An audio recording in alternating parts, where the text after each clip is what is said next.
বাবা মারা থাকা অবস্থায় লাস্ট ভিডিও আজকের। আসসালামু আলাইকুম, আপনারা সকলে কেমন আছেন? আশা করি সকলে অনেক ভালো আছেন, আল্লাহ তাআলার রহমতে সুস্থ আছেন।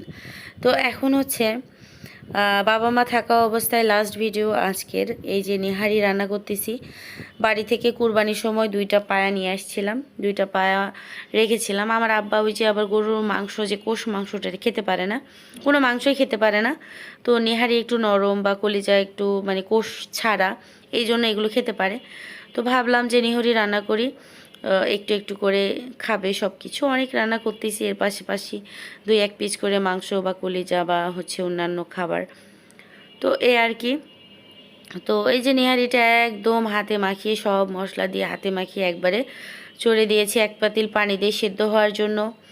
আর এটা হচ্ছে সুন্দরভাবে এখন এক পাশে হতে থাকবে। আর আজকে শুধু রান্না করব ট্যাংরা মাছ, আর করব চিংড়ি মাছ পেঁয়াজ দিয়ে লাল লাল করে ভাজি। এটা যদিও আমি করতে চাই নাই, আপনাদের ভাইয়া আমাকে মানে বাধ্য করেছে এটা করতে। আর আমার আব্বা আমার হাতে রান্না খুব বেশি পছন্দ করে, আলহামদুলিল্লাহ।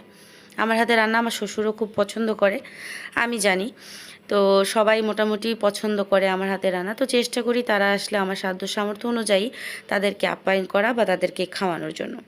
তো এই যে যেহেতু আমার আব্বা বেশি কড়া হচ্ছে ভুনা টুনা পছন্দ করে না, হালকা করে পেঁয়াজ ভেজে ঝাল লবণ হলুদ বাটা মশলা দিয়ে মশলাটা কষিয়ে নেওয়ার পর ভালোভাবে তেল ছেড়ে দিলে এখন হচ্ছে ট্যাংরা মাছগুলো দিয়ে দিব। তো ট্যাংরা মাছগুলো কাঁচায় ভালো করে কষিয়ে নিয়ে একবারে ঝোল দিয়ে দিব, কারণ আজকের গ্যাসের এত অবস্থা খারাপ ছিল, পানি দিলে পানি শুকাতে অবস্থা শেষ হয়ে যাবে।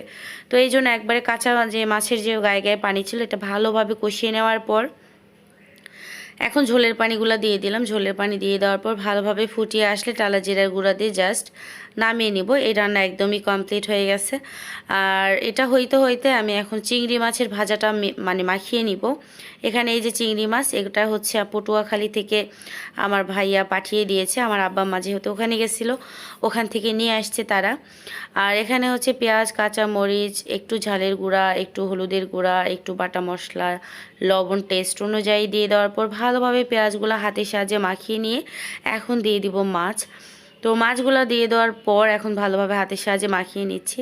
আর আমি এক হাতে ক্যামেরা ধরেছি, এক হাতে মাখতেছি। আমার মা আবার একটু হেল্প করতেছে। তো পাতিলটা নড়তেছিল, আমার মা আবার ধরে পাতিলটা ভালোভাবে হচ্ছে ধরেছিল। তারপরে ভালোভাবে মাখিয়ে থাপথুপ করে একটু পানি দিয়ে দিয়েছি, আর উপর দিয়ে একটু তেল। আর এখন এই যে টালা জিরার গুঁড়া দিয়ে দিলাম। তো আমার এদিকে মাখাও হয়ে গেল, এদিকে আমার ট্যাংরা মাছের ঝোলটাও হয়ে গেল।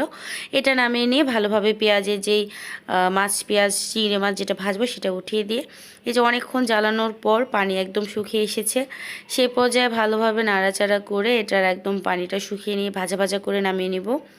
তো নেহারির পানিটাও একদম শুকিয়ে আসছে, নেহারিও হওয়ার কাছাকাছি। তো দুইটাই হচ্ছে। তো আজকে এই 3টাই রান্না করেছি। তো যেদিন এই রান্না করেছি তার পরের দিন আমার আব্বা আম্মা চলে গিয়েছে। তো চলে যাওয়ার তাদেরকে বিদায় আদায় দিয়ে আসার পর এতটা খারাপ লাগতেছিল, এতটা কান্না করছি। আসলে বাবা মা বিয়ের পর মেয়েরা পর হয়ে যায় সেটা ঠিক আছে, কিন্তু মেয়েদের অনেক কিছু চাইলেও না মেয়েরা করতে পারে না। আর মেয়েদের মন না নরম হয় ছেলেদের থেকে। মেয়েদের প্রতি মানে মেয়েরা বাবা মার প্রতি একটু বেশিই দুর্বল, সব বাবা মার প্রতি। তো যাই হোক, মেয়েদের মন নরম, মেয়েদের মনটা আলগা, একটুতেই হচ্ছে তারা আবেগপ্রবণ বেশি হয়ে যায়। তো আর কি করার, বাবা মা যাবে আসবে, যেহেতু একা থাকি সবাই যাবে আসবে, এটাই দুনিয়া, এটাই নিয়ম। তো কথা বলতে বলতে একদম সব রান্না কমপ্লিট করে ফেলেছি। গতকালে কলিজা ভুনা ছিল, মাছ ভুনা, মাছ ভাজা, তারপরে নেহারি, কাঁকরোল ভাজা, এগুলো গতকালের আর আজকের মিলে সব ছিল।